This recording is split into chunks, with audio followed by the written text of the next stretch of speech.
Hello everyone, today we have a Lockdown Galactus list, and with the Spider-Man change taking him out of the Lockdown family of cards and into the movement style, I've been getting a lot of questions of, is it still worth running Lockdown Galactus? And I still think that this is probably, at least for me, my favorite way to run Galactus because it feels much more interactive rather than a Nimrod into a Destroy where if they have armor, if they have debris, you're just kind of out of luck.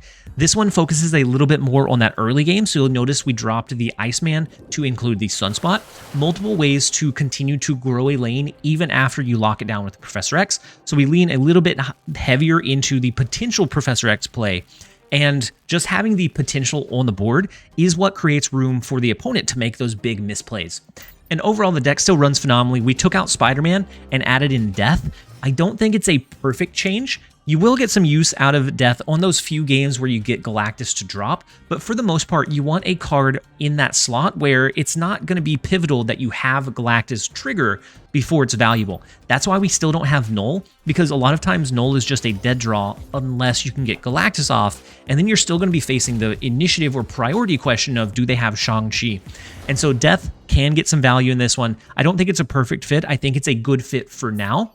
I am eyeballing an Alioth whenever that does come out. I think Alioth is going to just add a surge to this deck, and honestly, it's going to be really scary to play against. Alioth is going to be, at least right now, as it's been data mined, a 6/5 that has the on reveal. Any cards that your opponent played here this turn are destroyed. Super, super powerful ability. You could use this with your ramp component. You could use this after Galactus to make sure that you win that lane. Very scary ability. But as of today, I think this one is still in a phenomenal spot. Both the Sunspot and Nebula just put so much pressure on that early game into transitioning into how can we win the late game depending on what resources we drew. Before we jump into any games, we actually tied. We didn't, not one over, not one below. We tied our highest sub day for the entire year. We've already blown out the last 3 or 4 months in total number of subs for the month, and we are only 9 days in. So thank you guys for the continued support. If you're watching this and you enjoy my content, definitely consider subscribing. It helps the channel grow, it helps me out, and I love having you guys and seeing this community grow and become something beyond what I could have ever imagined when I started this channel. So thank you guys, as always, for all of your support. We're going to go ahead and jump into a couple of games. I hope you guys enjoy. Into a Professor X. We could go with Orca into a Professor X for a little bit more security. And honestly, they did Sauron. What is their best play here? I kind of want to do an Orca. Orca into the Lechugia, Professor X into the Lechugia, leaving us room to do something like Nebula Shang-Chi or Jeff plus Shang-Chi on the last turn, which I think we're probably going to lean in with. They do opt to go and play into the Lechugia, assuming that we maybe drop a card there, and all of a sudden we are we're able to breathe a little bit easier. So anything that we drop here now will counteract that extra bonus that Orca gets. And so it's either we do something like, actually, you know what? Let's go ahead and do Professor X. They could do a Typhoid Mary, or they could do a Taskmaster. They could do a Red Skull. There's a few cards they could go with this turn. The Sauron makes me worried about a potential, Ebony Maw. And so we're going to play away from that. They go Enchantress in the Lechugia. They go Sunspot into Xandar. We do get the lock in the sewer system, and so they have initiative here. All we have to do is something like Shang-Chi and Daredevil. As long as they don't have a way to play into the sewer system, I think this becomes a very easy 8 cubes, and we are here for it. That is what Galactus is going to do. All it takes is one small slip up, and then the game could be over for you or your opponent. And that's kind of what Galactus is a high stakes, all or nothing style card. If you can get a couple of good reads, you can swing those more in your favor more often than not. They do decide to go with the hard retreat there. All right, so we're gonna go ahead and start with our Nebula. Fantastic early game initiative grabbing card, and it gives us an easier location to do a Professor X in. And if we can get initiative, then that's an easier Galactus, which is the main reason Jeff is in this build. so that we can play him into a location, get initiative, and then move him out if needed. So Stark Tower comes down, not bad here. We get a lot of solid cards in the Stark Tower. I think we're gonna go ahead and go. I'm gonna go ahead and stack though. I'm gonna go wave into the Stark Tower. We're also gonna snap into it so that they're not quite sure which path we're gonna go with. Are we gonna go with a Galactus? Are we gonna go with a Professor X lock? They don't know for sure, which is my favorite thing about this deck, is that it's just there's so much uncertainty with it that it's easy for the opponent to choose wrong or choose incorrectly. I kind of want to go Professor X into Hellfire Club. That's what my gut is telling me. But at the same time, Stark Tower looks awfully promising. They do play into the Stark Tower, but they play Shuri, which surely is not the right call here. Let's go ahead and go Hobgoblin. We scale by 2. We'll scale by 2 more. We don't even have to soak with the Sunspot. That option is just there. We could have, if we needed just a little bit of extra reach on our Sunspot, we could have skipped, floated some energy, and then had a great time. But as is, we have the Hobgoblin. This is going to be really tough for them. It's going to be really tough for them to come back from. We have a pretty sizable lead in Hellfire Club. We have a decent lead in Stark Tower. I think we're going to throw Orca into the left lane, and then they're going to have to fight for all 3. We could, had the Professor X lock not went off as intended, we could have went Galactus. I don't think we need to. Galactus is not the primary win condition for the deck. It's there as a consistency piece, but it's not absolutely required by any means. And you'll notice we have Death in the deck. It's more of a placeholder until we get one of the upcoming cards, Alioth. Alioth is going to be phenomenal for this build and for Galactus in general. We do get the win in the left lane, in the right lane, and they stayed it out. It's something where just those continuous, hard-hitting, hard decision retreats come down. All it takes is 1. And then the game swings in or against your favor. This time we are absolutely enjoying the fact that it is in our favor. What if we did Nebula? Next turn, we could throw Sunspot into the Altar of Death. I'm not sure if that's the direction we go. And Death is going to get a little bit of reduction. They go Ebony Maw to get some extra energy next turn, and Ebony Maw is gone, so our Death is a little bit cheaper, which they don't know we have the Death just yet. All right, let's go Daredevil. If we can get Electro, that would be beautiful. That would be the most ideal play for us. We have a pretty good idea of, okay, the Altar of Death. They have the armor on it now, so we can no longer kind of sacrifice our cards. But we don't necessarily need to either. A lot of their deck is 3 and 4 cost cards, so getting up, somehow ramping into a Galactus would be pretty big. Let's go ahead and double drop. We're going to do Sunspot and Jeff. I'm just going to go ahead and do Sunspot. We're going to save the Jeff for now. That's going to allow our Sunspot to soak some additional energy. And I don't know why we didn't snap. I don't know why we didn't snap earlier. Let's go ahead and snap into it. We're going to put them in a place of uncertainty. We probably shouldn't have capped out Astrodim entirely, because that takes away a little bit of the guesswork. They know that we're not going to be going Professor X in that lane, and so then they can kind of curve their other cards around that knowledge or insight. But it is turn 5, and we have the Daredevil coming down. We're going to be able to get that perfect insight into a Galactus play, into a free Death plus something else. I don't think they're going to have Shang-Chi, so it's really going to be Death plus whatever else we want to throw there. Okay, so we have the Shuri coming down, and that is surely going to sting as we make Hello Neil. I feel bad, but this... Galactus is still viable. I see a lot of people trying to use it in the Nimrod build. I'm not a fan of the Nimrod build. I think it's a little bit too transparent. You're leaning too heavily on getting something like Galactus to go off, and if you can get Galactus to go off on turn 6 anyways, your Nimrods aren't really going to add that much value, and so it's just... Ooh. If we thought maybe they had... That's not bad. If we thought maybe they had a Shang-Chi, Professor X saves us here. We're going to be able to... I'm going to go ahead and do it. We're going to be able to just lock in whatever we have. So if they do have a surprise Shang-Chi, then there's no doubt about it. The Lizard comes down, and then whatever else it is, the Typhoid Mary is not gonna quite be enough. We will take the win against Hello. In and out, done and dusted. Let's jump into the next one. All right, I think I had my headphones off on the last match. Next up, we have Flying Lollipop. And we do have Galactus in our starting hand.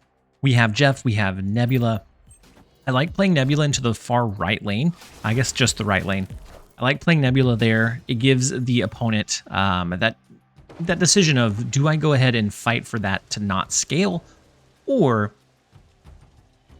do I just let them get a bit of extra power? So we're going to go ahead and snap. We do have our ramp component into the Galactus. Man, what? That was the fastest retreat in the world, too. I have no idea what they thought we had other than just Nebula. We get our Galactus in our opening hand again. We have Daredevil this time around, so we could always do a ramp into a turn 5 Galactus to guarantee that it goes off. Luke's bar is interesting. We can get Jeff placed over there relatively easily. So as long as we get a Professor X lane lock in a different location, that might be enough to win us the game, just having that little bit of power presence in Luke's bar. We also get some amazing value in our death. Oh my gosh. So whether we go Galactus or not, we get some insane value here. We're going to go ahead and skip into a turn 4 wave. Unfortunately, it's going to be a turn 4 wave. I would like it to be different, but it's not. Let's go ahead and snap. They haven't played anything turns 1 or turns 2 or 3 because they had to skip for the Collapse Mine. We have the death, so even if we can't get Galactus to go off, I'm very confident that we're going to be fine here. Let's do wave. I'm going to go ahead and do Sunspot as well. That makes them maybe a little bit concerned that we're going to go Professor X, potentially. But we'll see. Ooh, the Lockjaw rotation. So they're going a Lockjaw rotation deck. Interesting. So the Lockjaw, the Iceman, the Odin. Okay, so no Galactus over there. We also can't get Jeff into that location. I think we're all right, though. Jubilee into Luke's bar is big as well. Well, not how I intended this round to go, but it looks like they're going just maybe not even high Evo. Maybe it's just a Lockjaw rotation deck. The Jubilee in Luke's bar is big. It pulls Iceman out. I know it's invisible, but it's there, I promise. It's just one of those visual bugs, visual glitches. So on the final turn, ugh. I mean, that's not terrible, right? I kind of want to do this.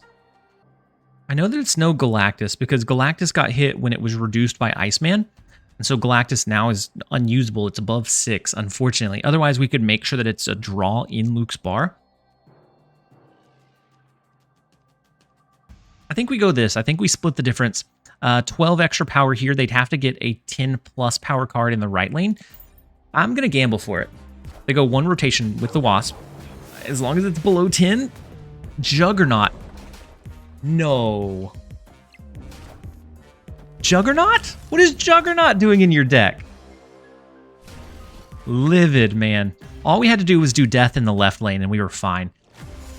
Livid. What? That hurts. We know that they're very reliant on Lockjaw. And so I'm going to snap early rather than later. Especially with having the Daredevil in hand, the Nebula to start. I don't know what else they have. The Juggernaut is just wild. Maybe it's a Silver Surfer. A Lockjaw rotation Silver Surfer deck, but that seems crazy.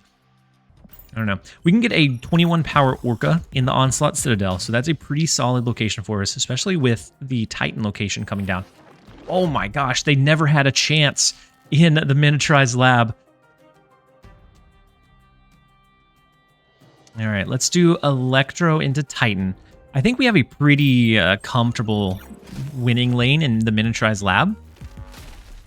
Orca in Onslaught Citadel is decent. We could do a Professor X lock, but I don't think that's our perfect play either. Let's go Orca into mid. I have no idea what else their deck is filled with. So there was a point in time where you saw a Lockjaw rotation deck. You had a very clear idea of what was in that deck. Now I have no idea. Infinite is huge.